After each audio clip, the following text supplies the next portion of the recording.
What's up? What's up? What's up? And welcome back to After the Snap. I'm your host. Y'all know me. I'm Tasha Pierce. If you didn't know me, it's right there, right? Like that, right there. That's my name. So, yeah. So today is Sunday. And usually on Sundays, in fact, most Sundays, with the exception of one or two, I sit here and we have a deep and in depth conversation about several TV shows that we are streaming. Well, this week I really only have the one, and that is Star Trek Picard. So now we are at episode 6 of season 2 of Star Trek Picard, and we are stories moving right along. It's moving at a snail's pace. The story is, but we're getting a lot of stuff thrown at us. Some of it just fan service-y, and some of it is seems to be important to resolving this season's I guess the problem that we have been presented this season. And this season that problem uh pertains to time. So yeah, time is all screwed up, and Picard and his little clique, they're all going, they're in 24 2020. Yeah, 2024. They're in 2024, and they are trying to figure out how they can keep their timeline way back in the 20 up in the 23rd century. They're trying to keep that timeline from being corrupted. So right now we got an episode to talk about, and I'm trying to wait to see if we get anybody. I see we got a couple people. I don't know if anybody is going to say hello to me today, so I'll know who is in the chat. Um, so we're going to break down what happened in this episode. We're going to talk about what was very straightforward in the episode, what we learned, and then after that, we'll start throwing out our speculation, our speculations, what we think, our theories, that sort of thing. We got a lot of them. There's a lot been discussed over in the Discord, and if you are not a part of the After the Snap Discord, I'm going to present you with an invitation today. I'm going to put it in the chat in just a moment here. Um, hey, Clarence.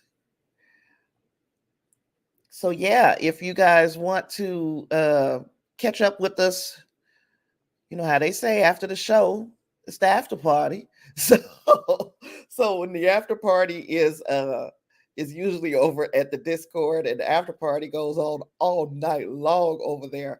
So if you are interested, your invitation is in the chat wherever you're watching. Hopefully you will join us in our Star Trek conversations. So without further ado, because we don't even have to be here real long today unless the speculation gets really good. So without further ado, we're going to just start off with what this episode was truly about.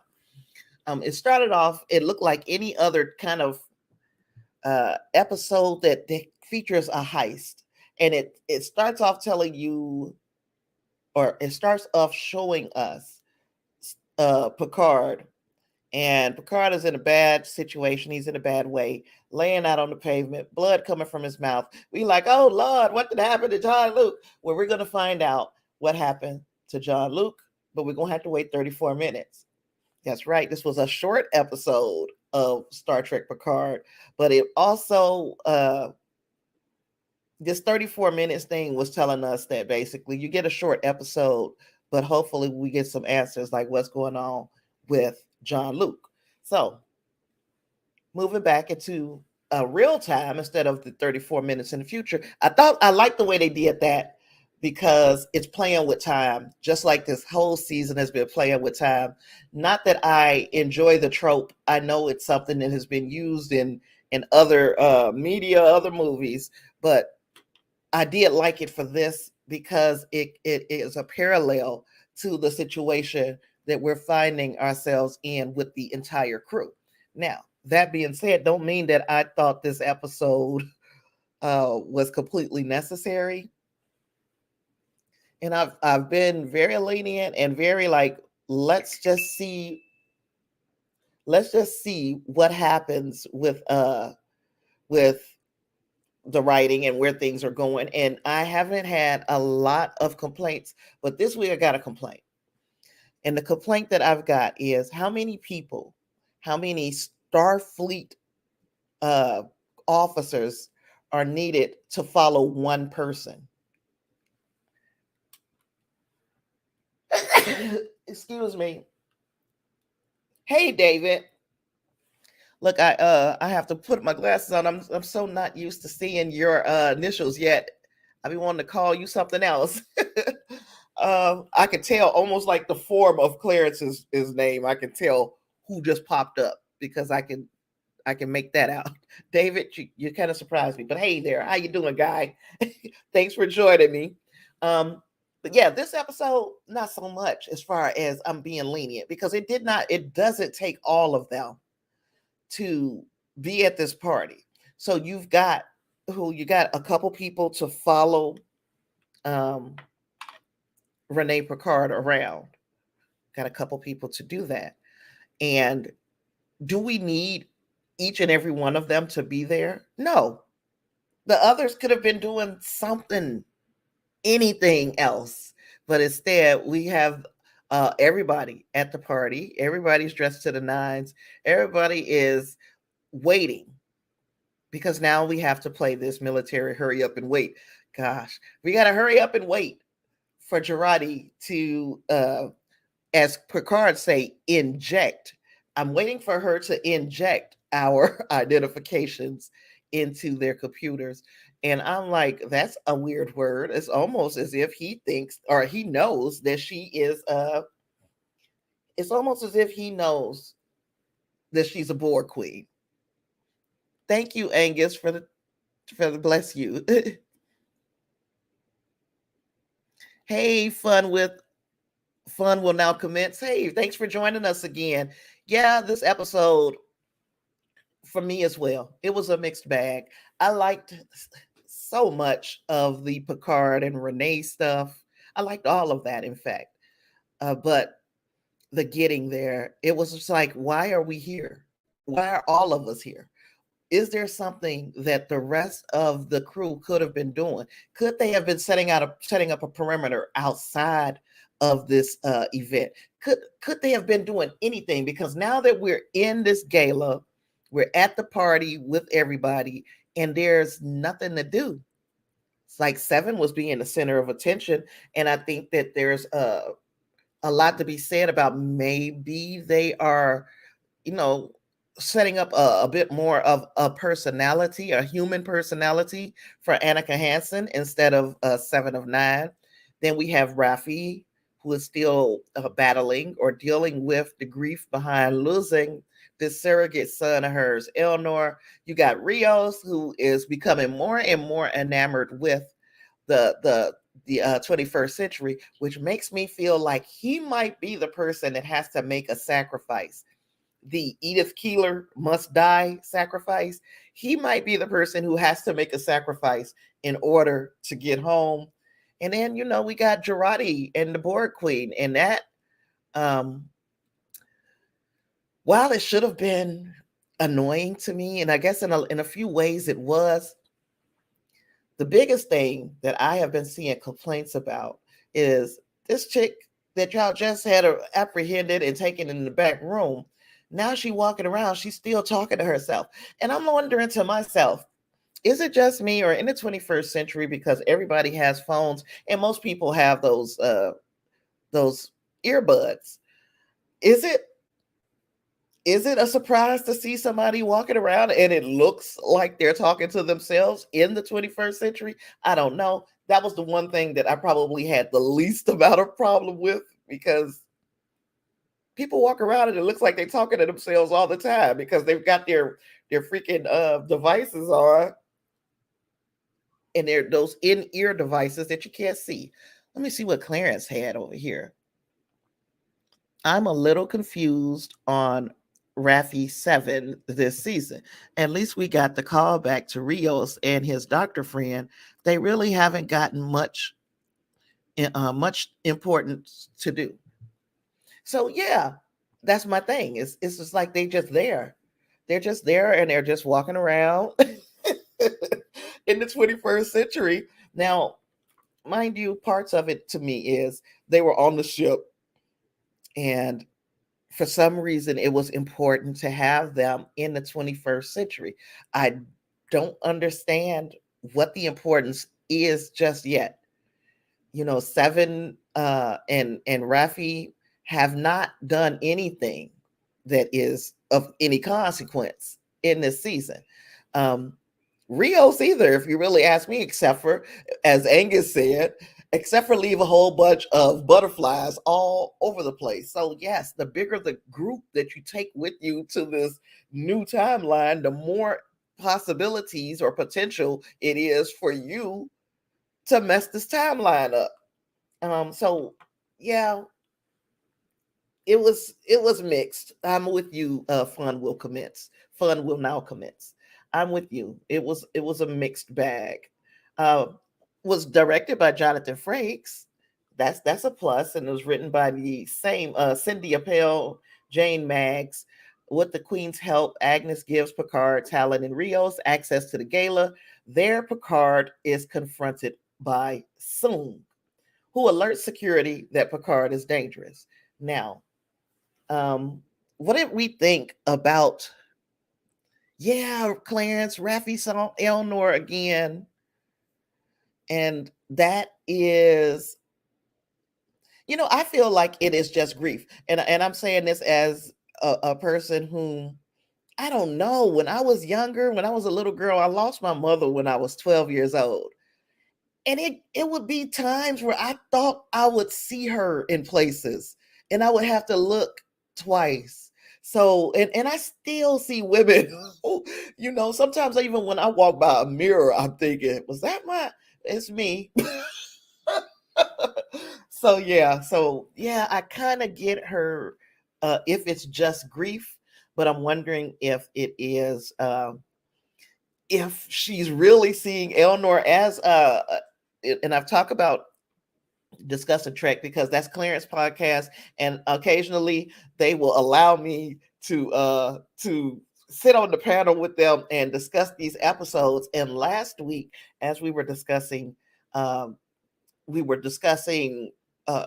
seeing Elnor, it was brought up of maybe what if this is a situation where this is like a time bleed, where one timeline is bleeding into the other ever so slightly, and that is why she's seeing Elnor. It will remain to be seen whether it's just really being grief stricken or whether it is important to Raffi's plot. And I guess that would explain just a little bit why she's there. So what do we think about Picard and Soong's interaction? Soong is basically, he like, look, this dude Q, whoever our friend, he is giving me an opportunity that I cannot refuse, and if it means killing you and your auntie, so be it. So Bennett, I will. So I'm telling you to back down, stand down, and step out.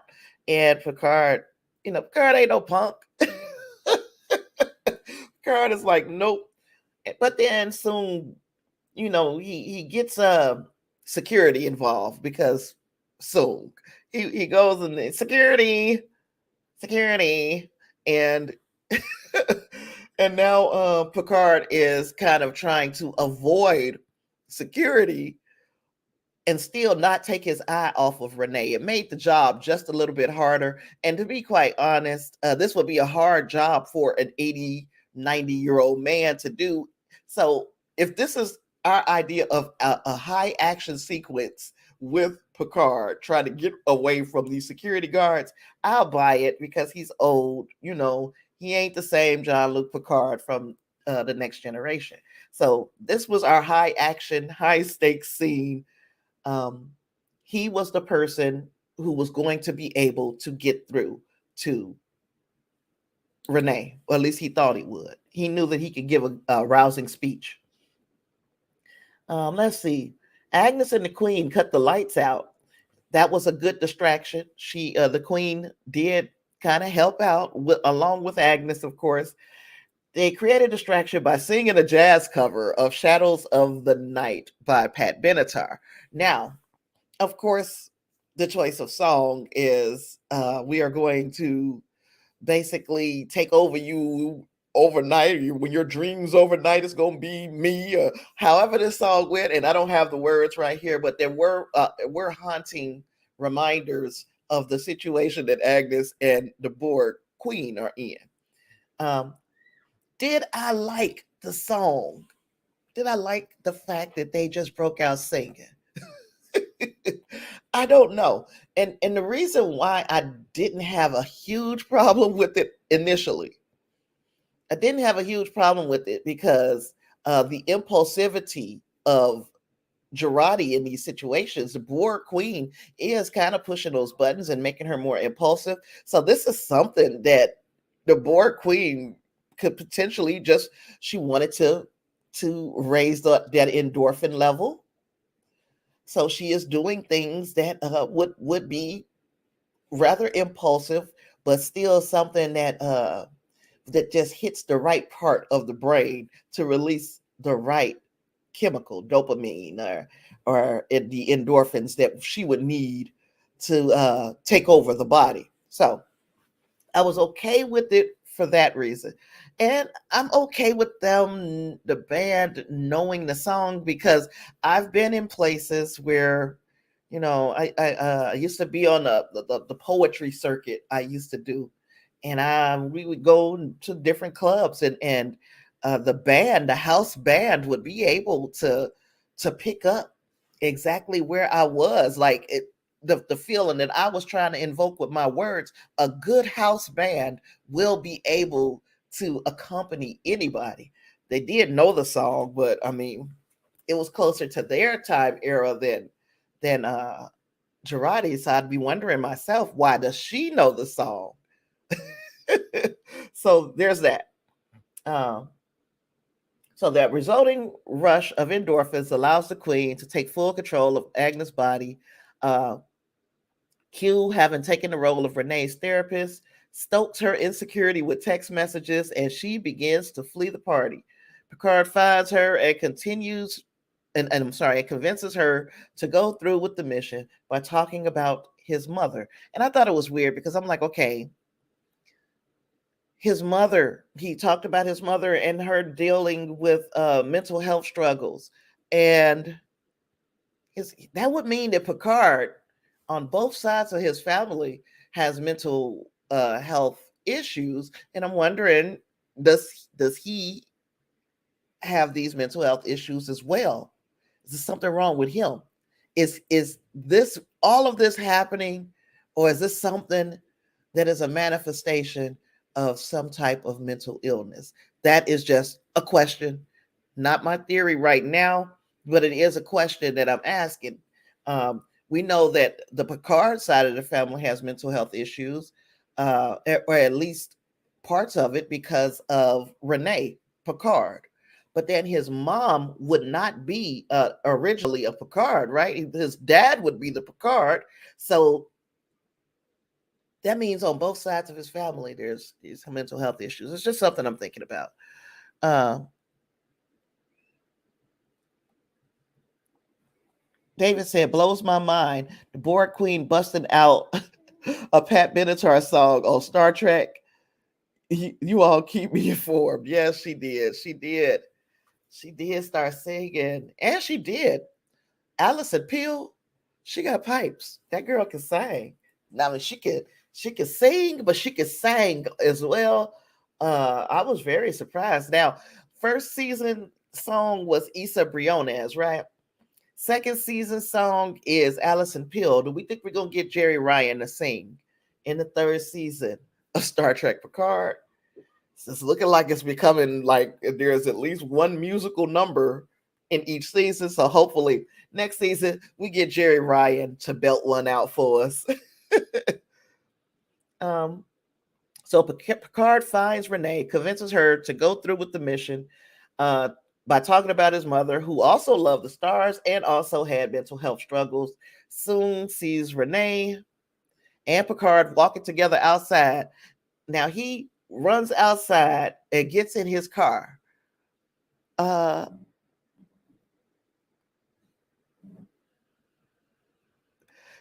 Fun will now commence said, I laughed out loud when Girardi started singing out of the blue in the dark.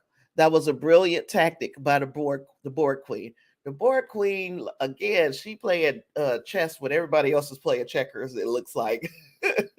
So she's thinking a couple of steps ahead of everyone else. Nobody was expecting for them lights to go down and then this chick to start singing, but here we are.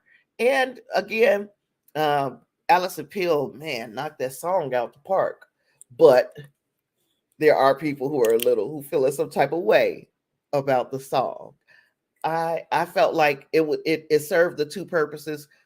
Purpose number one, what Agnes thought she was doing was being a distraction, but the number two was the board queen's end game of releasing these endorphins. So here we are, just like kissing Rios. No, this is not something that Agnes would have probably done in that moment, but the board queen said, we need this to happen in this moment because I need a rush of endorphins. She didn't get a strong enough rush from the kiss with Rios.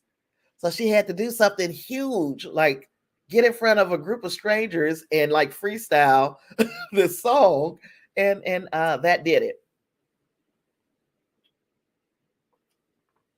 Excuse me. Let me see, where was I? So yeah, Soong tries to run over Renee with his car. This big ass, heavy ass Tesla. Oh, see, Clarence is one of the people who hate that song. Clarence hated the song. It was well performed, but I hate it when any show or movie does random singing just out of nowhere. We gonna sing a song, and let me tell you. Well, no, I'm not even gonna go into the off on that tangent. There was a movie, and it was so freaking horrible. But the most uncomfortable part of this movie was this song that just started getting sung. There's two people sitting in the car together, and one of them just starts singing, and the other one is just looking. And I'm like, I'm uncomfortable because there was no reason. So I understand. Um, I guess the only reason that I was okay with the clearance is because there is an end game for the reason why with the board queen. uh, So yeah, Soong tries to run over Renee, and Picard pushes her out the way. In the meantime, we've had several flashbacks to this, how many minutes we had left. And by the time we get to, okay, it's time for something to happen, this is what happens. Picard pushes Renee out of the way. He gets hit by the car and knocked unconscious. Now, there are those who will say, well, ain't he an android? And I think that my little theory, and it's just like a little check mark, was that he doesn't, even though he is an android, he has an android body, and he might not get hurt like the average 90, 80, 90-year-old man. But his mind, Picard's brain, in his head, he still believes that he's old. Think about it. We could go all the way back to that episode where the little girl, the Watcher, had possessed that little girl, and she was kind of dragging Picard through the park, and he was tired. He was like, how long until we get there? He should not have been tired. He should not have been. But because she's a little girl with a lot of energy and she's pulling him really fast, in his mind, he thought he was tired. He thought he should be tired. Therefore, tired manifested. This is another situation where this 90-year-old man has been hit by a car. He believes he should be in a coma or hurt really bad. Therefore, he's manifesting that. That is my take on what's going on with Jean-Luc in that situation. Um, David said that singing stuff just coming out of nowhere, it does seem out of place sometimes, and it truly it was just out of nowhere. Yeah, it was out of nowhere in Picard and that movie I was talking about. Oh gosh. Clarence says it was a good way to show Girardi's descent into madness, though. Okay, yeah. He said I think it's probably all programming of the golem. I don't know. I'm lost there. I won't say that too often with your comments, but I don't know I think it probably. I'm gonna wait for you to expound, Clarence, because I'm missing something. Um, let's see, where was we? Car pushes her out of the way, hit by the car, knocked unconscious. After returning home, Soong deliriously rants at Corey. So she's like, what the heck is he talking about? He keep talking about my life's work. My life's work. He crying and carrying on. And I'm wondering to myself, does she not realize that she is a toy? Well, she knows now because she goes back into some little secret computer room and she does some research and learns that she is the only one to have survived many apparent genetic experiences or experiments or clones or whatever she is, an augment, whatever she is one of many, all named after different gods in mythology or goddesses in mythology because they were all female for some reason as well. Yeah, she didn't know that she wasn't real, and I'm wondering how that's going to affect her moving forward. What is that going to mean for her? And then at Teresa's clinic, Tallinn decides to enter Picard's mind to help him wake up.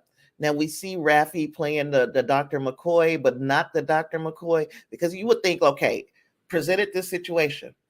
Tallinn says, I'm gonna go in his head and wake him up. And that is, that's okay. That's our conundrum. That's our problem. You always have Spock and McCoy. They'll be on different sides of this conundrum, and then you have Kirk right up the middle. He's going to make the decision whether or not to go. We saw those parts being played out by Rios and by Raffi, with Seven kind of staying back.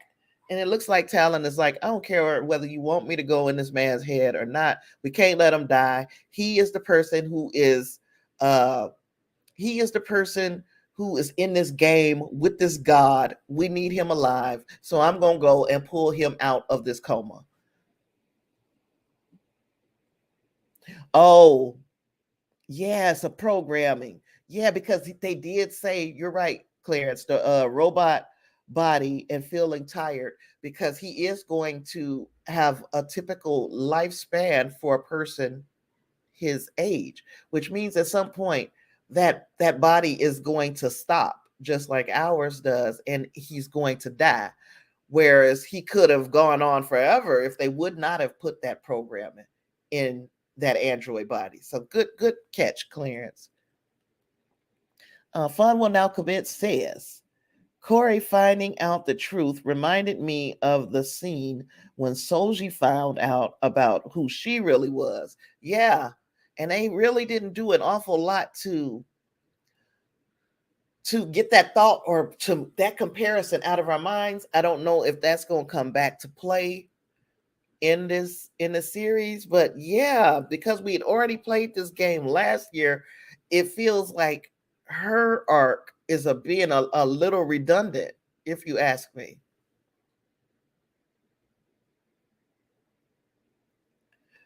Oh, said Talon had that same sonic screwdriver like tool of Gary 7. So the sonic screwdriver is just whatever we need this sonic screwdriver to do in Doctor Who, that's what it does in this episode. So it's a sonic screwdriver in Star Trek, and just a MacGuffin. It's just gonna move the story along. It's not even a MacGuffin. It's just a plot device. We're gonna move the story along with the sonic screwdriver. I'm here for it. um, David asks, which do you all think is the better series, Picard or Discovery? Oh, that's asking me to pick between children. Um, if I had to, let's see. Both both series are doing two different things. We've got we got one series, Discovery, that is taking us from, we're it's supposed to be an adventure. It's also supposed to be kind of, it's one that hits you all in the feels, and that's what Discovery is doing. It wants you to feel, and in a lot of cases, it is successful. It makes me feel. If that is the if that is the intent, it does. It makes me feel. Picard is wrapping up a saga. Picard is taking us to the end of the life of one of the characters that is beloved in this series.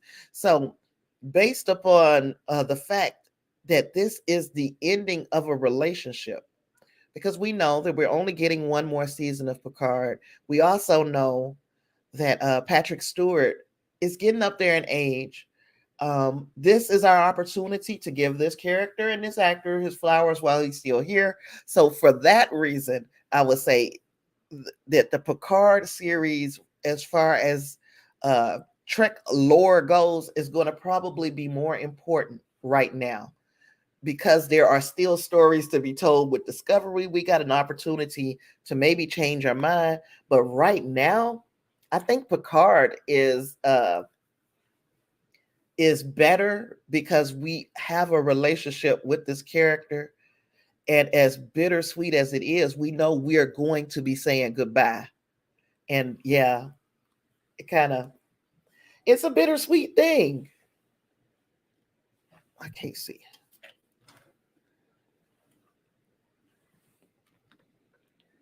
Gosh, I can't see. I'm gonna have to turn my light up. Give me just a second, y'all. Maybe that will help. Okay, yeah, I think that helped. Claire said, I rather love Disco seasons 1 through 3. I've been more excited about Picard season 2 over Disco season 4. That is Clarence's thoughts. And I mean, David, he says, illuminating, thank you. But then again, you ask 10 Trek fans, and you'll probably get 10 different answers. So this is me trying to be diplomatic and not, and not try to.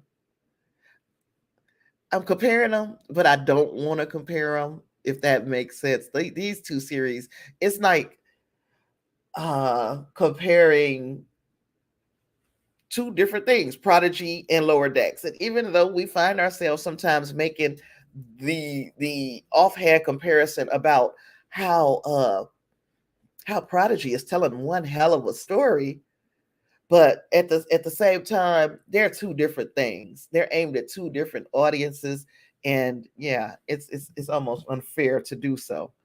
So, Soong,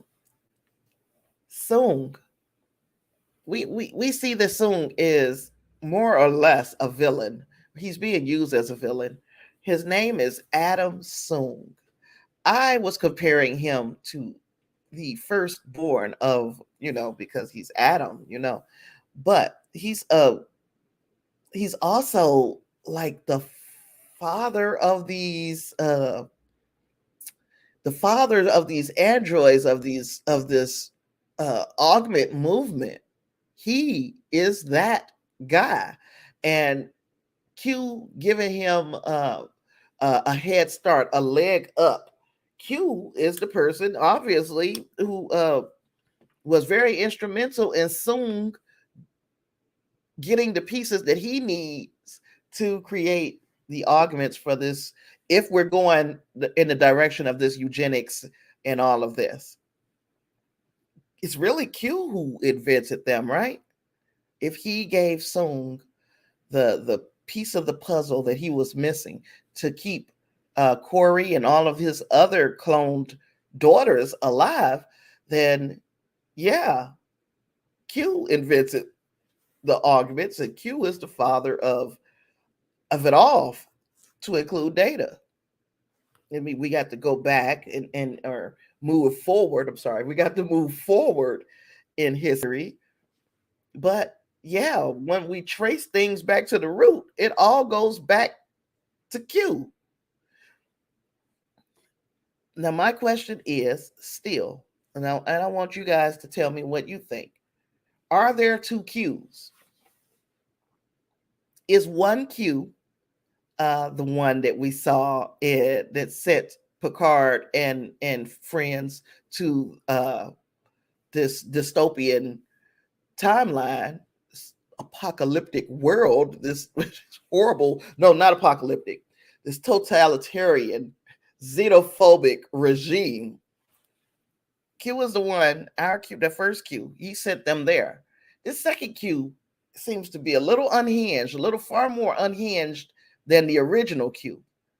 Which are y'all picking it up too? That this was, it's a little weird. It's a little weird. I'm gonna go over here to TrekCore while I'm waiting on somebody to tell me what they thought, because yeah, it's weird that one Q seems to be without power, unable to manifest things the way that he's used to. He's doing things, as Clarence says, he's doing things very practically, whereas the other one had no issue sending Picard and his crew into a whole different timeline. Is there two Qs? Okay, another question. I'm gonna pull up stuff from the Discord too, because there has been conversation. So again, invitation is out there. It is in the chat, the link to the Discord. So join our Discord. Become part of this conversation. And you know what? I took these pictures, but I took them on my phone. Oh, but they're in the Discord. So let's see. There was a question. I can't see. There was a question that I had, because a lot of conversation was going on about the Wesley being snubbed from reuniting with the rest of the TNG crew next season.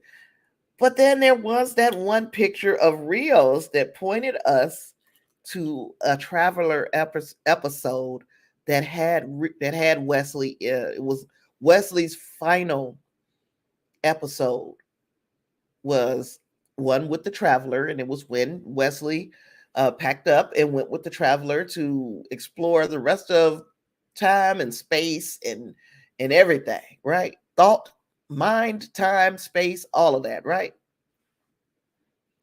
So what if, I don't know, what if that plays into things? And I watched the episode again. I watched every episode with the Traveler in it, and I can make a case for why the Traveler and Wesley will show up this season. I could. It doesn't mean that it's going to happen. It means that I can formulate a scenario that would make almost perfect sense for them to show up. And if that is the case, if I could think this shit through, so could a talented group of writers, because I am not a talented writer, but they are. Let's see. Fun will now commence says there could be two Qs. The one that struck Picard in penance was out of control. The one that talked to Soong seemed more Q-like, not unhinged. And the one that hit Picard, yeah, in penance, he was more or less far more violent. Number one, far more violent than we've ever seen. Yet, David Wesley, Will Wheaton's West. So, yeah, he was desperate, and he's speaking so cryptically. He will not give Picard inch to tell you where we're going, what I need you to do, even when you get to this regime, to this time period. He just sent him on a blank mission. And now the Q in the 21st century, he's unhinged to me in a different way, where he's unattached to his powers. And he's referring to himself as a destructive force for that timeline. And I'm wondering, what is it going to be his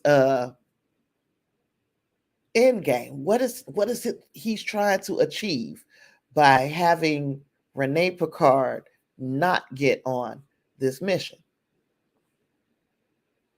And is he trying to help? Is he trying to help the timeline by not having her go on the mission? Is there something that she does during the mission that makes things worse, that leads to that timeline? Okay, so that's one question that we've got, right? Second question, what's going to happen with Dr. Teresa? She's starting to know, number one, she's starting to know too much. She realizes she's not dumb.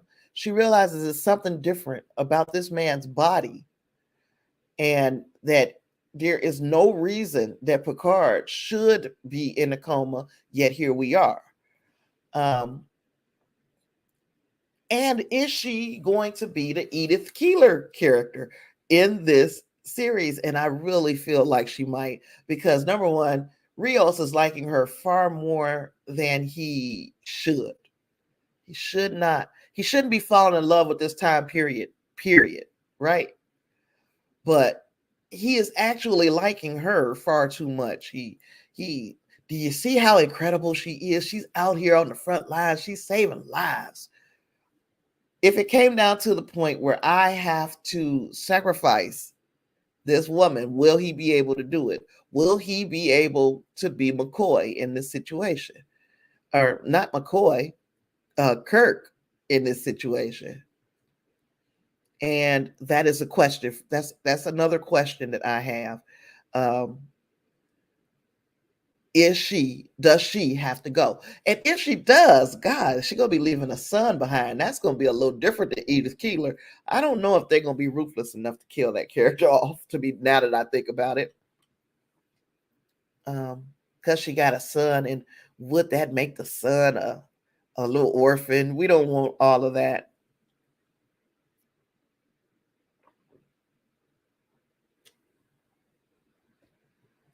What else? Sorry. What else about this episode? We talked at length about a lot of things in our Discord. And I keep talking about the Discord, and there are times where I'm being a little cheeky in the Discord, but there's times I'm dead serious. Like this traveler thing that I've been talking about, I am really serious that this could lead back in some way, shape, or form to the traveler. I want to tell you really quickly how in just a second. I'm gonna pick up this comment. What if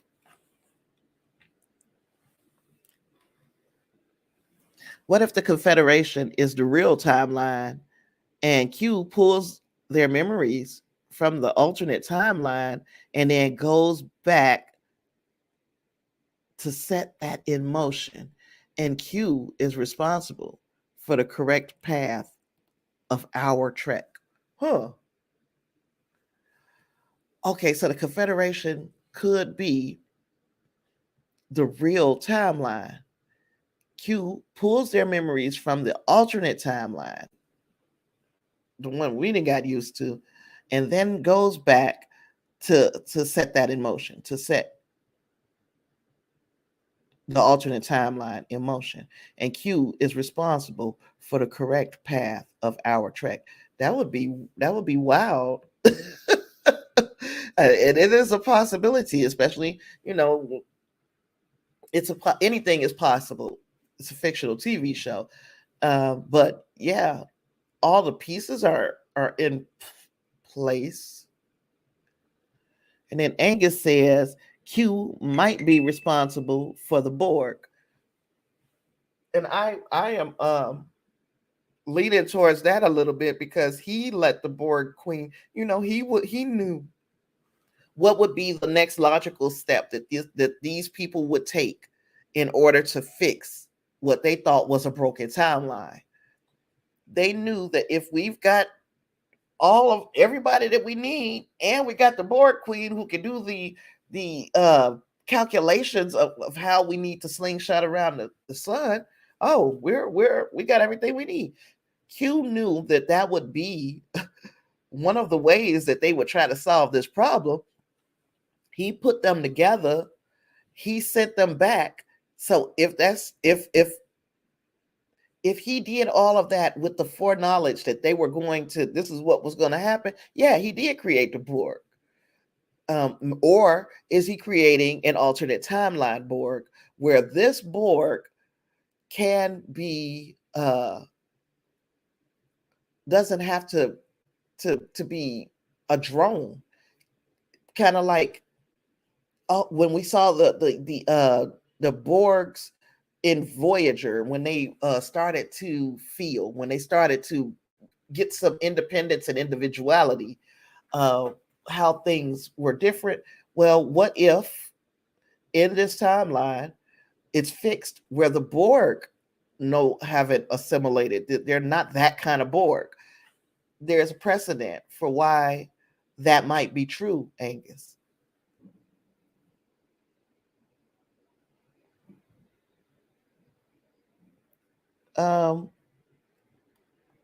Claire said, I know that's a pull on my part.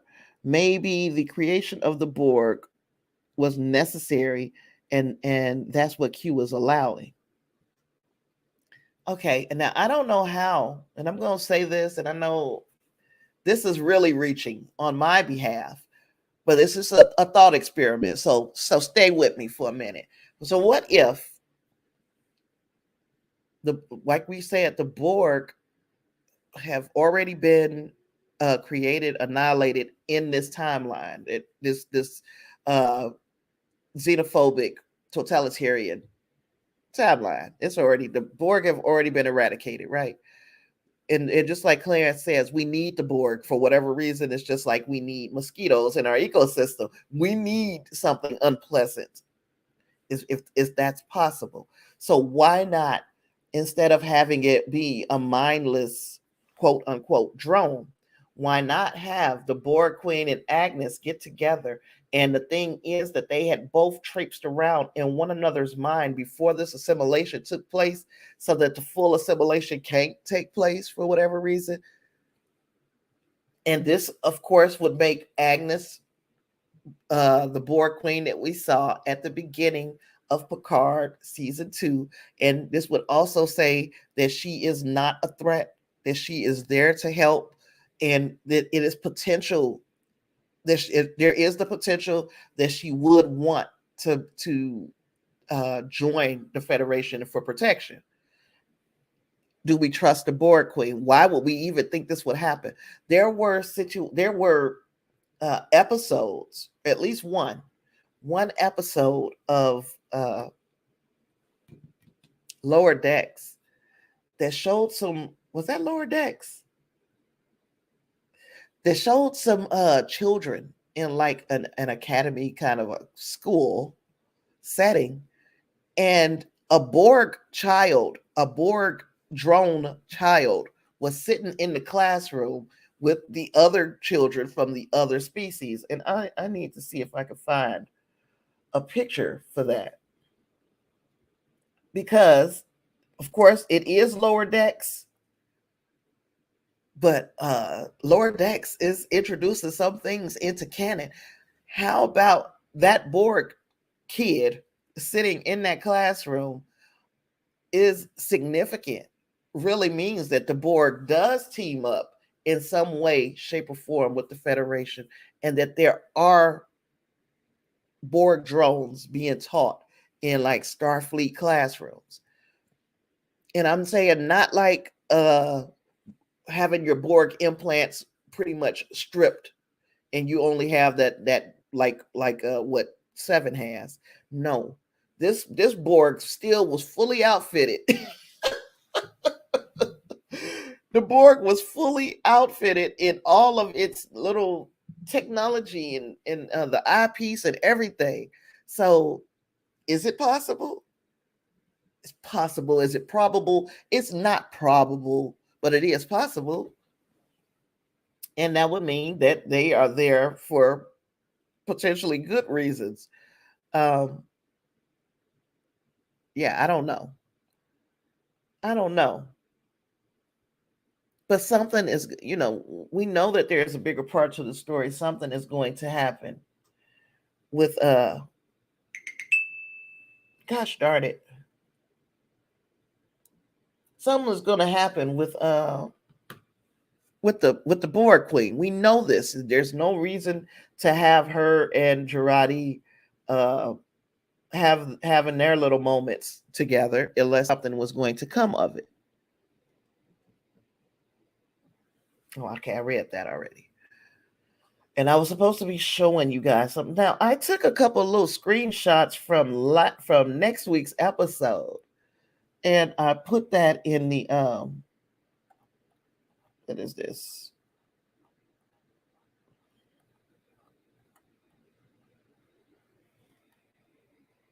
Clearance. Oh, you sent me something over here. What is this? What is this? What is this? Oh, this is the trailer. And of course, in this trailer, I'm gonna, I hate doing this. I'm gonna pull it up, I think. Yeah. And I took a couple little screenshots out of this trailer, but I'm gonna pull it up and then we can watch it together. If I can. Shucks. Let me see. Yeah, I took a little couple screenshots because everything points back. Gosh. And I know we're like trying not we're trying not to be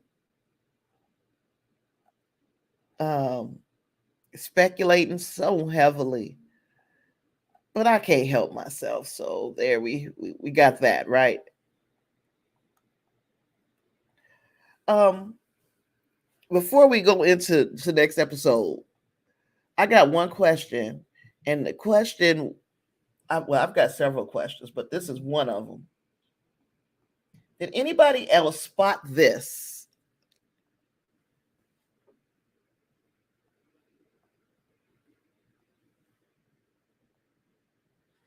Did anybody else spot this during the episode? And during the parts where Picard's mom was getting pulled out of the hallway area kitchen. This was in episode 6. What the hell is this, y'all? So do we have any do we have any thoughts on what this could potentially be that is tormenting Picard and his family? Is it a Picard? I mean, what the hell is this? Y'all let me know if y'all remember, if y'all know. Um, Clarence saw it. Angus said it kind of reminds me of a Riemann. And Fun Will Now Commence said, I did not see that. Yeah, that thing was in there, honey. That thing was in there. Um, this week's trailer is going for the next episode. Um, introduced us to some more tech, and this tech, we're gonna watch the whole trailer, but we're also going to Just look at this picture. Or the phage race. Huh. Huh. I gotta look some stuff up. But yeah, so our just in case, this right here, it's almost like it's a oops.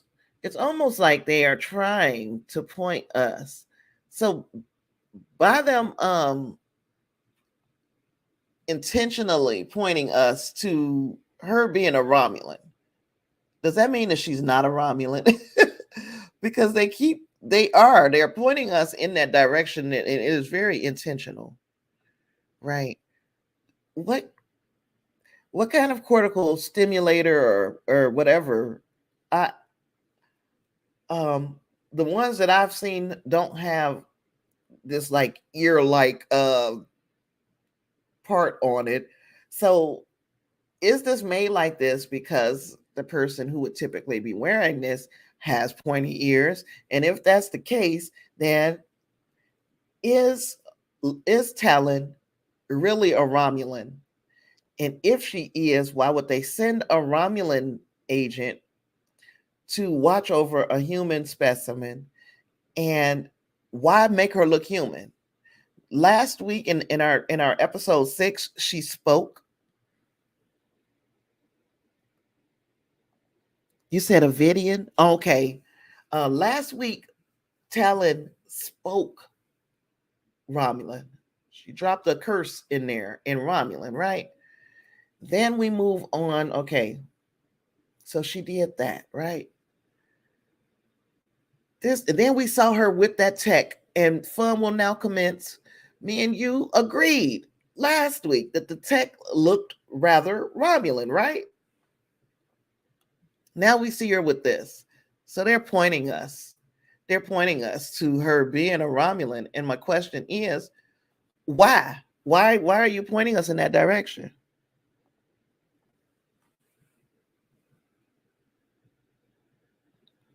Future Vulcan tool. She did mention mind meld in the last episode. Exactly. She did. She talked about doing a mind meld.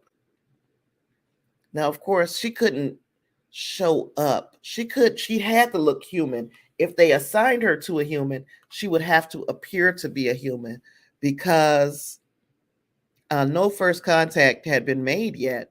So her being on Earth, she would have to blend in, even though she says, I'm not supposed to be seen. I am a ghost.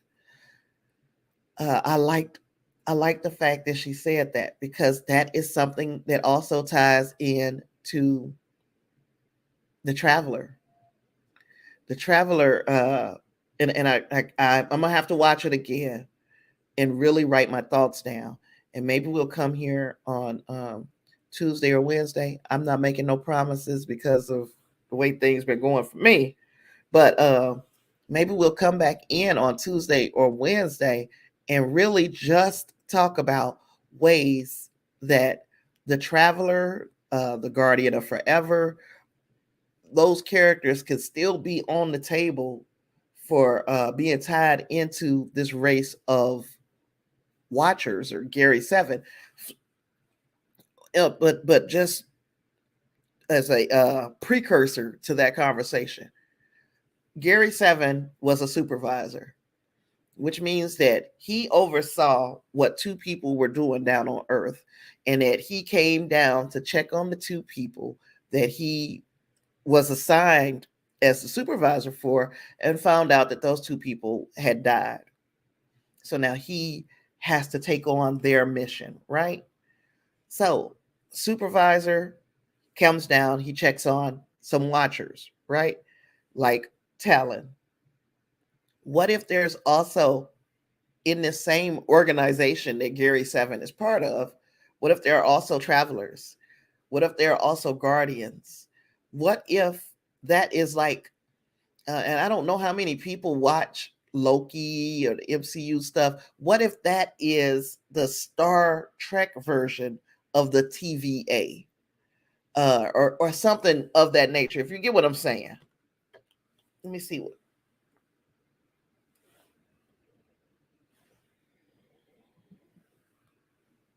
I don't know. I can't see y'all.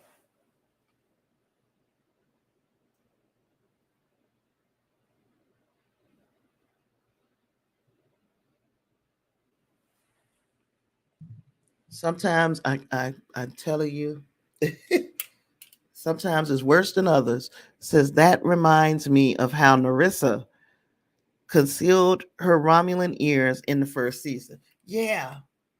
And the question, I mean, I still want to know why. Why not just send a human? And okay, did she um because in the Traveler episode with Wesley, uh in the Traveler episode with Wesley, the Traveler was like taken with Wesley from the beginning. It's almost like he finagled his way to get on the ship, um to do this what do you call it, upgrade on the ship with Kaczynski. I think his name was Kaczynski, to do this upgrade with Kaczynski so that he could meet uh, Wesley. And then from that moment on, Wesley's future was dictated from the moment of meeting the Watcher. I mean the Traveler on TNG on the Enterprise. His life was pretty much pointed into a direction. His destiny was pretty much chosen for him, all the way up until the end of where we saw Journey's End, Wesley's final episode, where Wesley is saying, "You know what? To hell with Starfleet. This is not what I want. This is boring to me. It's actually beneath me. The thing, he didn't want to be part of this shit no more. He never really did. He was chasing after his dad, walking in his footsteps. He had this where the Watcher told Picard, don't interfere, but encourage. And what did Picard do? He immediately says, you know what? I'm putting you on the bridge. You're going to be an acting ensign. We're going to get you in Starfleet Academy. That to me sounds like interfering. Now, I'm not saying that Wesley is going to turn out to be a bad guy, but he could, because now he's traveled with the Watcher, and he has apparently, I mean, not the Watcher, the Traveler, and he has apparently probably learned far more about manipulating the time stream. He had literally stopped time in that episode. So would he be capable of setting all of this in motion? We had the Traveler took us all the way to the end of time, and first took us 1,000,000 or 2,000,000 light years away, and then took us to the very end of time. So the Traveler has the ability to do that, but he so would that mean that Wesley does as well? I don't know if that makes sense. Put my glasses on to read these comments.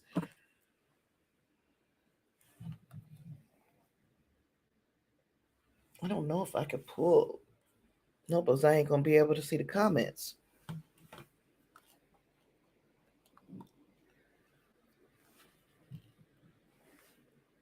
Gosh.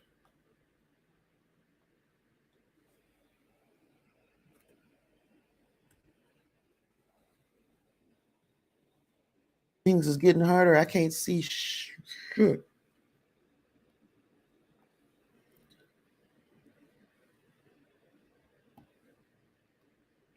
Now I guess I figured out a way. Clarence said, good point. And now that you bring it up, that makes her the first Romulan cadet, not Elnor. Huh. Oh, as far as what's her name? And look,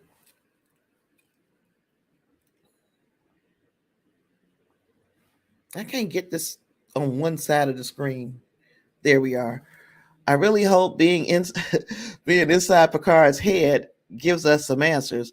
The other trope that I hate, in addition to random singing, is being inside a character's head. When we in there, we gonna be in that thing, class. Shoot. Um, yeah, I would hope that it gives us answers on the mama. You know, there is a lot of questions that have been posed, and I think we forget from episode to episode just how many questions there are. What How does this even tie into his mama? You know, because Renee Picard should be on his daddy's side of the family, right? So how are we tying all this in with his mama? That's weird. Um, yeah, that's really weird. How is it? How is it his mama?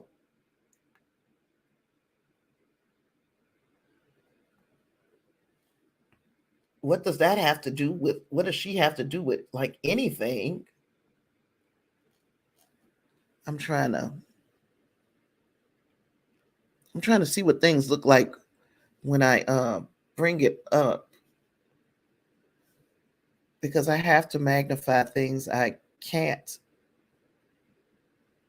see. So I'm trying to see what you guys are gonna see when I pull this up.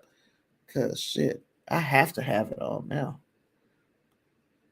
Casey ish. Yep. See, y'all seeing y'all own comments and stuff. No, I need. Yeah, I can't do both, huh? I can't see and have the pictures up. I'll have to choose one. And right now, I'm gonna choose to see. I'm sorry.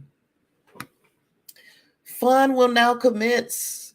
You said the lower decks episode with the bored child in the classroom is the Boimler effect. A statue of O'Brien is revealed as well. Oh, that's something that I didn't consider, that this was called the Boimler effect. I mean, this in the episode, the Boimler effect. I'm wondering if they're going to use any of what's in that show as canon, or were they informed you can put something like this in the show because it will be canon, or are they just making stuff up? You know, that's a possibility as well. There is a lot, I'm sorry, because let's do this. I'm gonna turn the magnifier off. I'm gonna show y'all the pictures and whatnot that we were talking about, and then, um, I'll turn the magnifier back on so I can see. Because yeah, things are bad over here. But yeah, the inside the head. Hopefully, as Angus put it, and I'm gonna see if I can find it and just read it right from here. So, as Angus put it in our Discord, he said, I suspect that she falls for him when she trips into his positronic brain machine and then retires from being a supervisor at the end of Renee's life.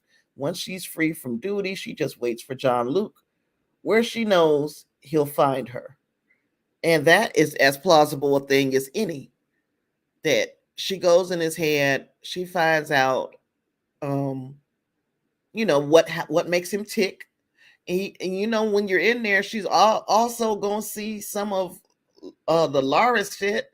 She gonna know now. Oh, this is how he feels about Laris, and he keeps calling me Laris, and he's like, I don't know if you're a distant relative or what. What if she's her? I can. She would have to be able to push herself through time like that. However, now about the actress Orla Brady, I had no, I had no clue. That lady is 60 some years old. She is drop dead gorgeous. Gosh, I hope when I get to be 61 that I still have some vitality, because she really does look like a very uh, well put together lady.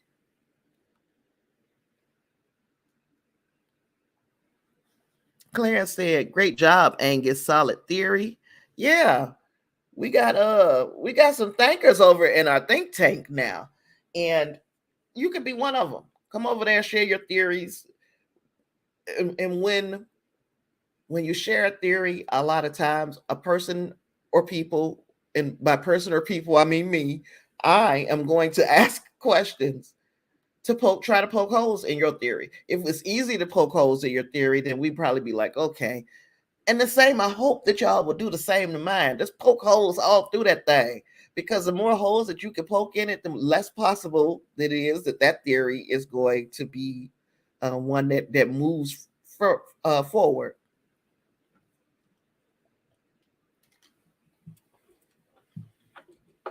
But it's a whole lot of fun. It's a whole lot of fun, and I liked what the way Angus put that for and Clarence asked the question again. There are a bunch of questions. What if she's lying? What if she's John Luke's watcher? Then Angus says, then she's breaking her own code by living with him in the future. But she would be breaking her own code by even interacting with him in the past. So those are, they're just things that we think about. As we think about it, we talk about it. So yeah, so we have stuff that was pointing at the mission, the 21st Street mission from Edith Keeler, which makes me feel like a sacrifice is going to have to be made. And is it possible that sacrifice is going to be Teresa and or her son? There were the mission, and there was that boxing poster that was outside of Guinan's shop. We still got to ask ourselves what's going on with Guinan, because she's coming back, right? We're going to see her. I mean, we're going to see young Guinan again this week. Let me see.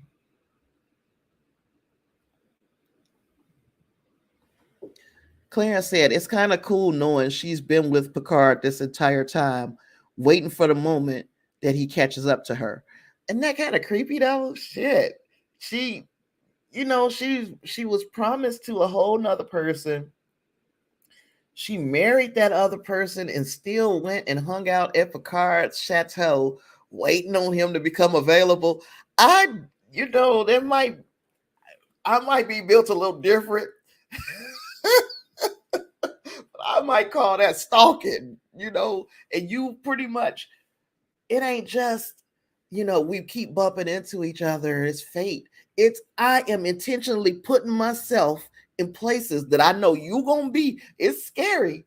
Now in this show, is it a possibility that this will happen? Yes, but to be quite honest, it would terrify me that if I were to keep looking up and seeing the same person, and they kind of like insert themselves in my life like that. And I know that's what dating is, but hey, you guys also know that I have a problem with, with that. It's terrifying to me. Hey Thomas. Agnes said, that's private, is it?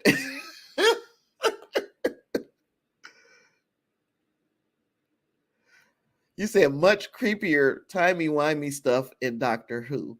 Yes, because there was that episode of the one princess, and Doctor Who was in the fireplace, I think, watching her for years. Yeah, that's scary and creepy too. But this is one where we're talking about, I met you in an alternate timeline, and I'm kind of digging you, and I think now, because I remind you of somebody that you might be digging me, so now I'm gonna follow you through time. I'm gonna follow you through time, and I am going to show up on your chateau with my husband. You guys are going to become friends, And then unfortunately, my husband's gonna die, and I'm gonna try to push up on you. It's just it's weird because I would think I would have tried to get him on the ship, like while he was on the ship. It would have been like, of course, Picard always had duty. It was always duty with him. But I would have attempted, if I was trying to seduce Jean-Luc Picard, I would have made myself uh, somebody on that ship. I would have been there, baby. And Picard, my last name would have been Picard before that 7-year mission was over. Oh gosh. You ain't gonna keep telling me no, John Luke.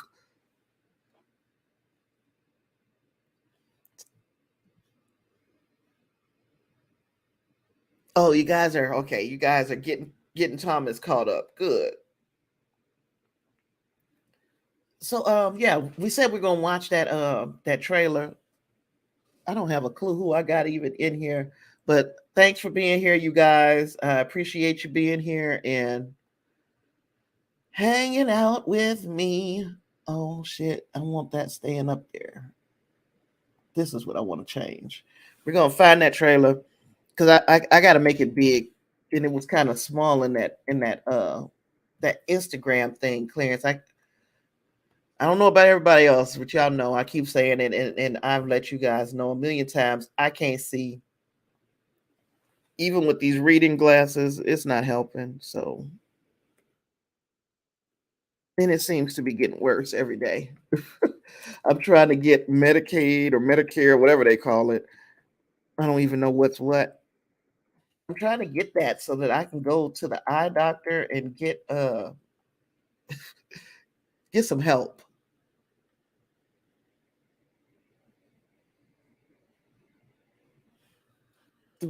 Yeah, this is what we want here.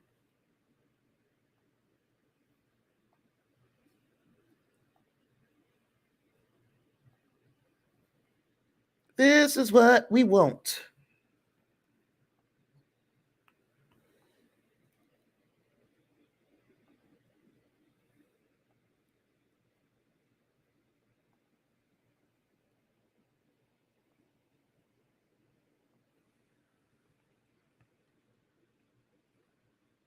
Okay.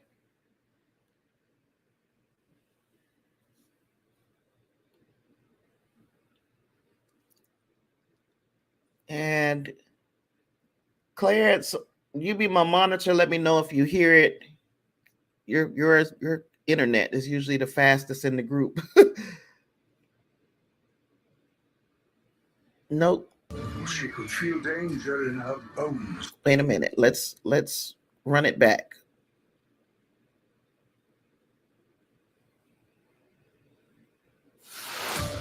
Once upon a time, there was a queen. She could feel danger in her bones. That's what happens when you live in a world where monsters are real. This should allow me into his mind. Are you sure that'll work? Not in the slightest. How long before she's strong enough to assimilate others? She's supposed to save the future, but we might have just doomed it.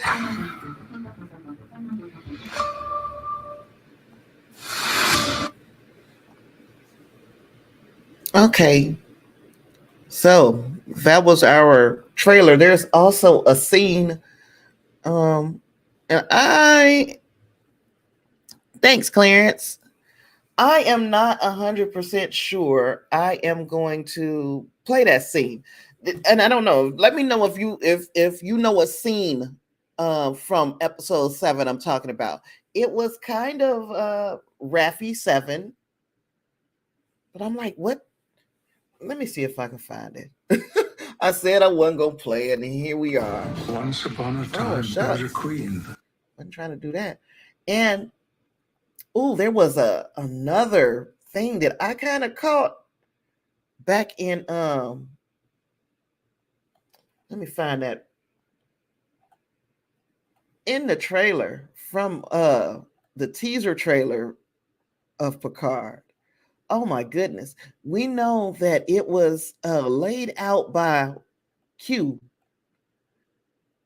And I keep coming back to this. He's like, you are not a piece. You are the board on which this game is being played, right? And then I don't know, the teaser trailer came up as I was pulling up other trailers for for Star Trek stuff, and uh I guess I'm gonna play it. And I'm gonna play it because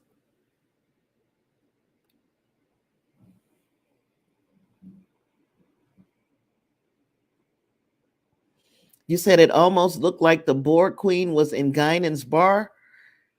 Like, I don't know where I'm gonna have to really look at that again so that I can see what is what. But I when it start to come to these trying to see details now, I'm probably not going to be as much of help as I've been in the past because of the vision problem. You guys are probably going to be leading me as far as what the small details that you might see, because I can't, it's pissing me off. Okay, so as this was the teaser trailer for the series, and they were just showing us what the series was going to be about, what was going to be important. Pay attention to what we see as important. What we see as important in this teaser. The true final frontier is time. Time can turn even our most impulsive, our most ill-considered actions into history. What we do in a crisis often weighs upon us less heavily than what we wish we had done, what could have been.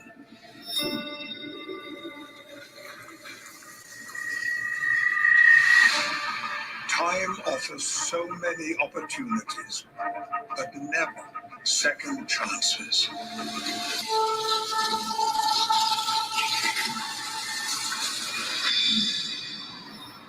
The trial never ends.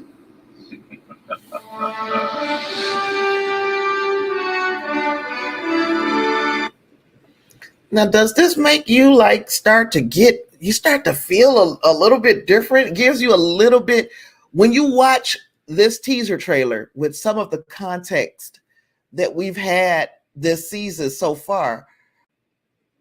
Does it answer questions or does it create more? Um, Claire said he wonders why the watcher hates Guinan, and not just the watcher. Q. Why? Why do these characters who kind of transcend time and space and that kind of thing? Why do they not like her? I I have that question as well. I had actually forgotten about Guinan, this version of Guinan, but it appears that in this week's episode, this coming this week, that we'll see her again. Um, I can't tell you what she's doing. I'm gonna have to really look at that again. But yeah, it appears that we're going to see her again, and she might be facing off with one of these big characters. Paradise Lost sticks out to me. Yes. And it's always going to be that kind of allegory. I didn't think about that, Clarence. It's always going to be that kind of allegory with Picard. Yeah. What book was that then? Wait a minute. Now I got to go back. I don't make no money no way, y'all. So no worries about this. Mm-mm. Time can turn even our most impulsive, our most ill-considered actions into history. So it was Paradise Lost. Yeah, it was Paradise Lost. What we wish we had done, what could have been.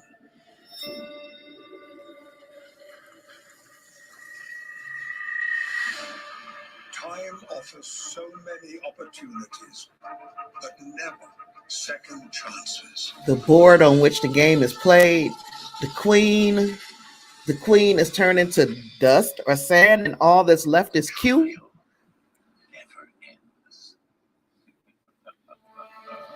And that sinister laugh. I don't know, man. I don't know. Yeah, the fall of mankind.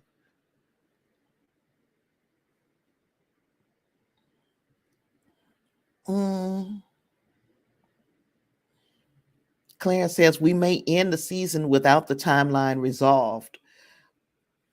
And okay, so just piggybacking, just taking that thread, we might end the season without the timeline being resolved, but we know we're getting legacy characters next season who have had experiences with Picard in that original timeline, not the altered timeline. So by those characters coming back, the timeline might not be I'm not understanding how we gonna get there. And I'm not saying that I don't agree. I'm trying to figure out how we could get there with knowing what we're knowing. We know that, okay, we still got the conundrum here in this season. We also know far too early, in my opinion, that the legacy characters are coming back next season. So they're going to be helping Picard in doing with whatever. That means that timeline had to have happened for us to have these experiences with the legacy characters, right?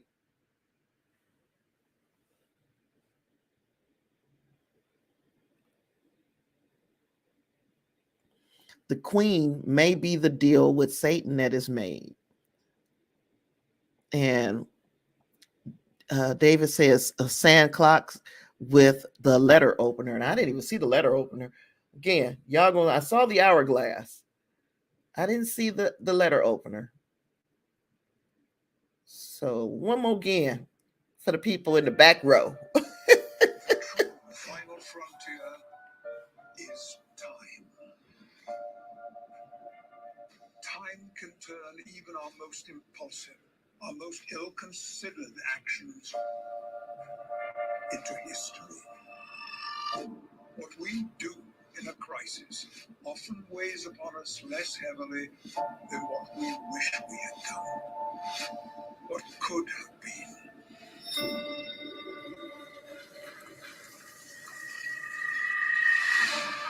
Time offers so many opportunities, but never second chances.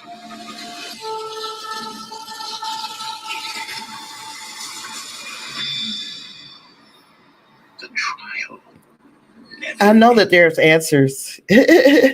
There's answers there. We ain't gonna know what they are until we get the answers, but there are answers in this teaser trailer. Okay, in either the voiceover or in the items that we have seen. So there are a few answers there, but it's still not going to tell us. Okay, he said what we do in times of crisis won't stand out as much as what we wish we had done. So are we still talking about in these moments of crisis with his mom, the things that John Luke wishes that he did instead of, and those things became history? Okay, I'll see it. But yeah, so is he talking about his mama? Or is he talking about something that happened on on Enterprise?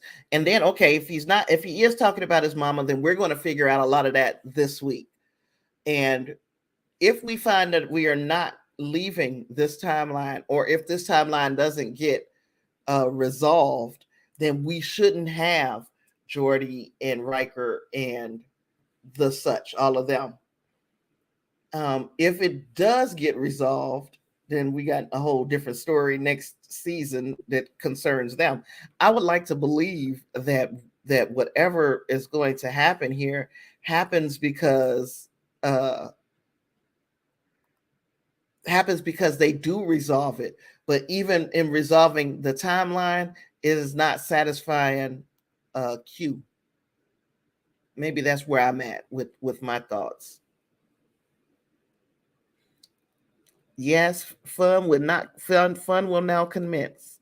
The chessboard is Picard, as per Q's own words. He's playing the game with someone else, even himself.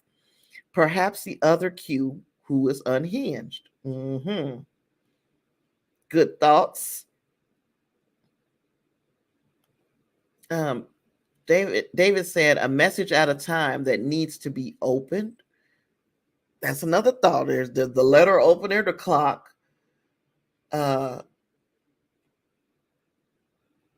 or the hourglass. Yeah. Thomas says, what if Girardi is the board queen in the flashback at the beginning of the series? Yeah. Um, we we definitely believe that she is that board queen.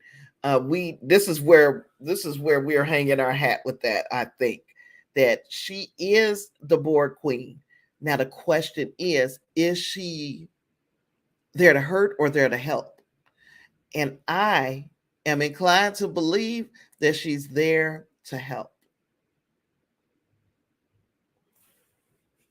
And Claire says, good point. Q is on the board. And not only that, so the board is there, right? It's got the deck of cards, but the only card that we're seeing is the Queen of Hearts. So the Queen of Hearts, of course, would be the board queen. She's wearing the red dress and all that. We're associating her with the Queen of Hearts, that red color, right? Okay, so the Queen of Hearts dissolves into sand, and then there's nothing left but the Q. Now, I don't know if that was I think everything is intentional though. It's just like Kyle was saying last week with and gosh, what was with the changes, tonal changes to the opening sequence of the Picard uh opening. That's intentional. You don't accidentally give it a more of a melancholy feel. You don't accidentally change some of the graphics in the opening title. So uh that definitely means something. The question is what? What does it mean? And if we could come to the why behind why they changed those things, and they were very subtle changes. And why did they change those things? You know that there's a reason. And if we catch the things that have been changed, the little stuff in the background, then we can deduce the reason, and we can be like one step ahead of figuring out where they're going. And then they just have to get us there. I love doing it. I don't know. I just love that. Love the fact that we can play this game forever with everything. And Clarence asks, do cues transcend both time and universes? Somebody throw an answer out there, because I don't know. I want to say that they do, but I don't know. So we shall see. Um, Clarence also says, I think it definitely seems to point to Q being the creator of the Borg. And it just this whole, what else did he create? Did he set up everything?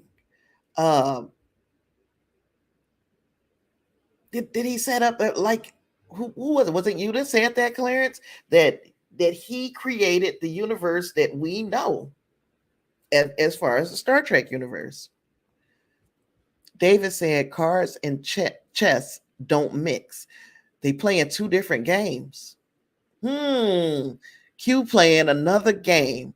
Queen dissolves and Q is left overseeing it all. That is very interesting. Cards and chess don't mix, and they don't have any of the chess pieces available. They got these cards. They're two different games. They're two different games. That was very, man. Thank you, David. Thank you, David. Thomas said, have I seen the season 3 trailer with all the cast, the original cast? Yes, sir. Yes, sir. Remember, he said it's the road less traveled or the road not traveled, right? Yeah, we could have used the queen chess piece, but instead we went with playing cards. Two different games. That is that's fantastic, David. I didn't think of that. Even though you would think that as much as and often as I'm sitting and watching and looking, and I'm telling you, I am pretty much, I retired myself. I said, I'm not going back to work nowhere. And it's because because of reasons. Okay. It's because of reasons, but I'm home almost. I'm home all day. Ain't no almost. I'm home all day.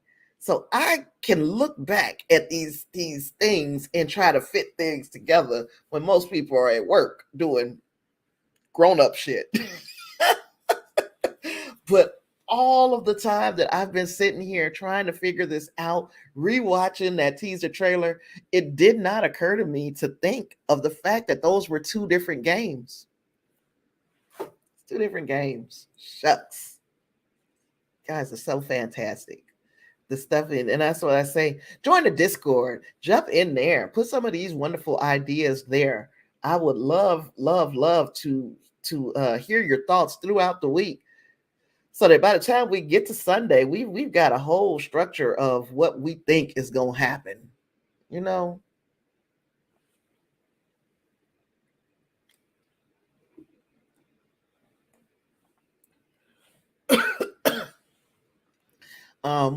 So if we don't get, because, and I feel like we're going to, because we got the picture of I'm sorry, excuse me. We got that what do you call it? Mugshot of Rios, and he was holding that card that had the date of Journey's End on this card, right? So we're pointing at that episode for some reason, and I think it's because that I think it's because we're going to get gosh. Oh yeah, I think we're going to get something with Wesley in here. And it's going to feel tacked on unless it happens kind of soon. I don't want to see it happen at the end of the series unless we're pulling into the next series, the next year, or next season, unless we're pulling into next season. And that is how we're going to get all of his old friends back, is because Wesley helps him get them back. If they introduce Wesley like at the end of the season, but if they don't introduce him, soon, it ain't gonna make sense.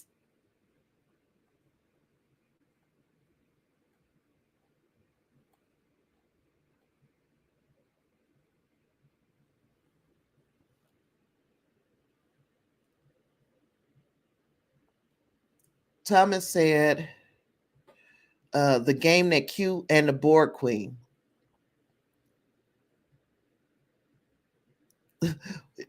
David said, one who seeks the obscure neglects the obvious. That's me. I'm one. Thomas says it's Q and the board queen. Right. They're playing two different games. The board queen might be playing one game, Q playing something entirely different. It's two different games.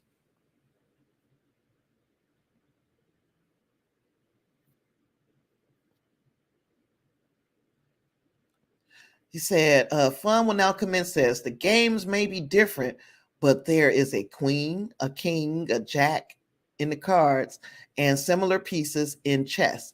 Q is shuffling the cards and manipulating everyone. Yeah, the cards are shuffled. You had a group of people who, that they don't belong in this time period. Yeah. David says fun. Exactly. Yes, this is so much fun to me. And Thomas says facts. Facts. I don't know what you're agreeing with, Thomas, but yeah. Now I'm trying to find the picture of what's his name? Rios.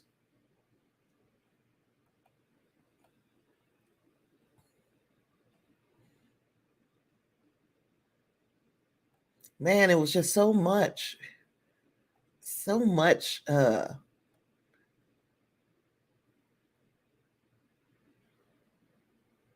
here it is. Here's the picture.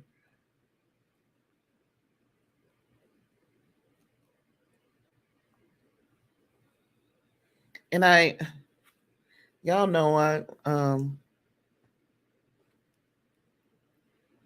why is this not showing? Let me see.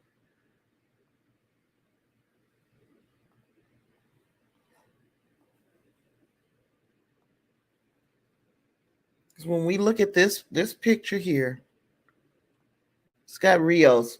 It's holding this sign. And it says 32894, 032894. When I looked that up versus Star Trek history, the episode that came out was Journey's End. So he is pointing, this is pointing us to Journey's End, right? But for what? Is it for Wesley or is it for the traveler? Maybe for both, because Wesley becomes a traveler. So I feel like Wesley is going to be instrumental somewhere. And I feel like maybe, as Clarence says, if we end this season without getting any resolution, then it needs to end with them saying, okay, we got Wesley and the traveler.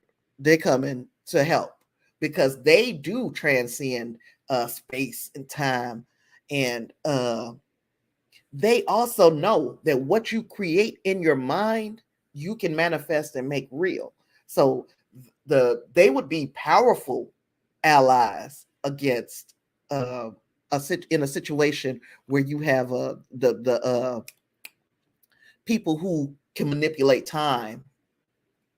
He would be a powerful ally, as will Guinan. If she, once she gets on board, once she realizes what the threat is to the entirety of people's existence, I believe that Guinan will also jump back in, especially after whatever's going to happen to her in this episode. So it could all point to us continuing this story next season and Wesley being the person who can help. Yeah, Clarence, and that is really why I'm hanging on this I'm hanging on this Wesley trail, because they announced everybody else, but they didn't announce Wesley. And why would they not have Wesley when they've got Will Wheaton doing the ready room? They've got access to this man. Why wouldn't he be invited? So Clarence's comment was, and he would be a good surprise character that they have not mentioned for next season. So if they bring him in, the reason why they didn't announce him for next season is because we're going to see him at the end of this season. It all makes sense. It will all make sense, especially if we're in this conundrum. We've got this issue where we're going to need to get back to the 23rd, 24th century, right? And excuse me. I'm sorry. Gosh, we're going to need to get back.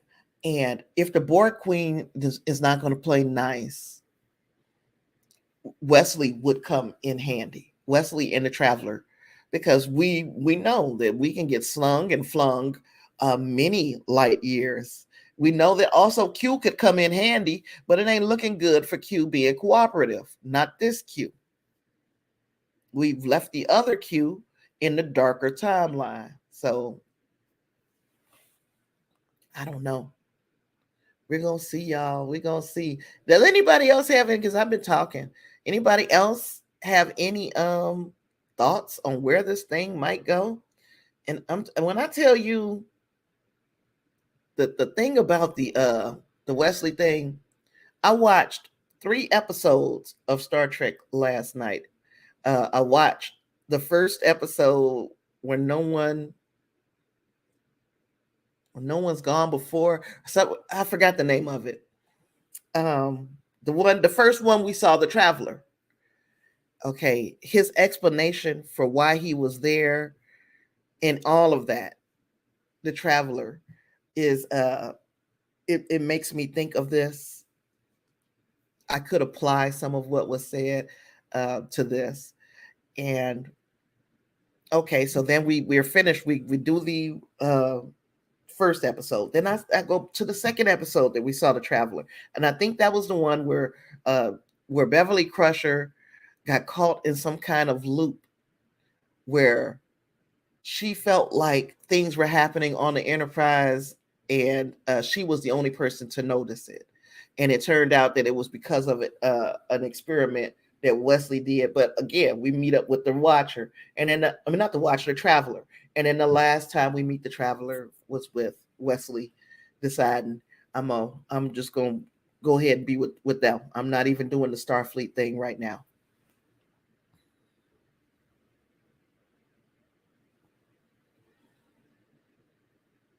You're yeah. Claire said, what's also interesting about the characters we are with now is that these are not our characters. They are the alternate characters with the prime characters' memories. Because Annika Hansen, our Annika Hansen, is not Annika Hansen, it's Seven. And she would have those Borg implants. So, yeah, she got the memories of Seven, but she's not Seven. And we could tell that even on with her behavior in this timeline. She's not our Seven. You're right. Why are they even there? And the Borg Queen in our timeline was showed up in all of that black, and now she looks like the regular freaking Borg Queen. Why? Because all of these characters are, well, I guess they belong in this timeline. Which, okay, then we can almost rest assured that Elnor will be alive in the other timeline. Can we? Will that make Kyle happy? Because, because yes, it looks like maybe possibly, if that is the case, if these characters belong to the streets, then our old characters, our characters are waiting for us in the original timeline. Is it possible then?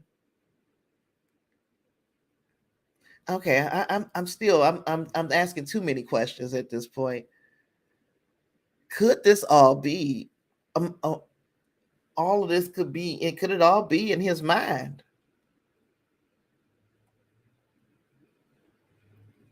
I don't know.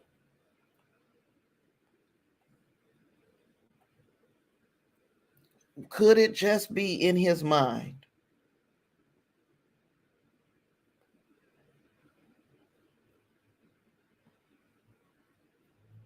Y'all let me know what you're thinking. There was some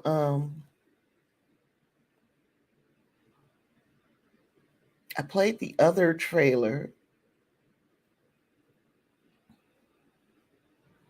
I don't think I got anything else, y'all. I've talked for 2 hours about this one episode. I ain't talked about nothing else, huh? Well, I will mention this that our friend Clarence, with his podcast discussing Trek, he had an opportunity to talk to Sonequa Martin Green. While very briefly, he did talk to her, and I feel this is cause for celebration. I've been celebrating for them because um, I would love to see that podcast get get invited to the cons and set up the booth and do all the things that these other shows get to do, because I'm telling you, the commentary is usually so good. As a matter of fact, more often than not, even if you don't agree, you're going to take something away from it. And I have been listening to them for at least 4 or 5 years. So at this point, I'm like, yeah, I get excited when good things happen to good people and they are good guys.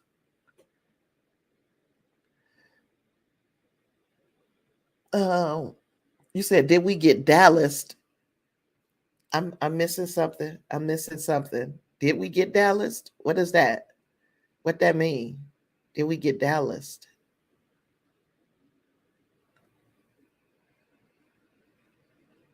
It could be.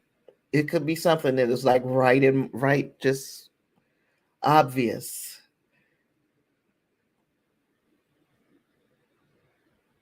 He said, thanks for providing your Sunday dose of Tasha Smile. Much needed and appreciated. I'm glad to be here with you guys. It has been fun. I just sat here and talked for 2 hours about doggone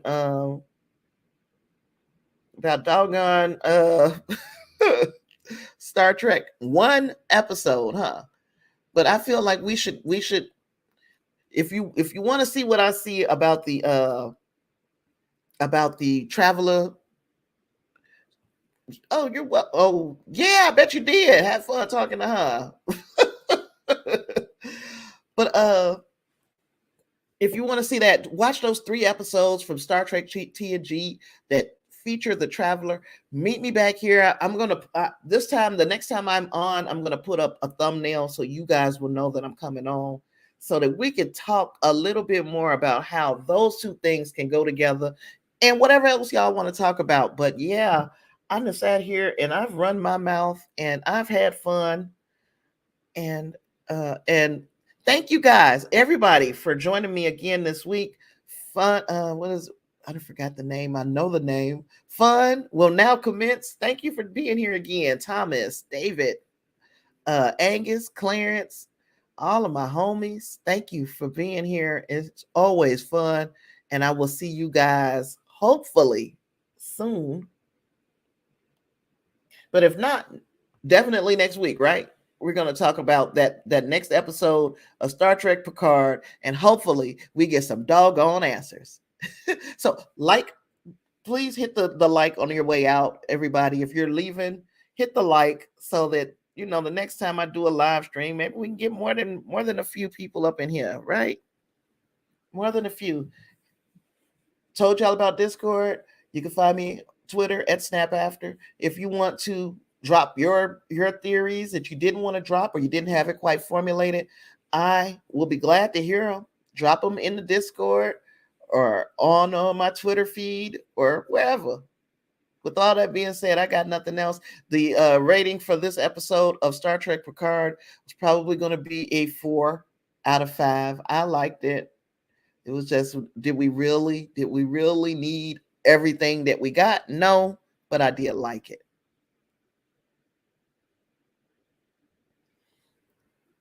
Okay, guys.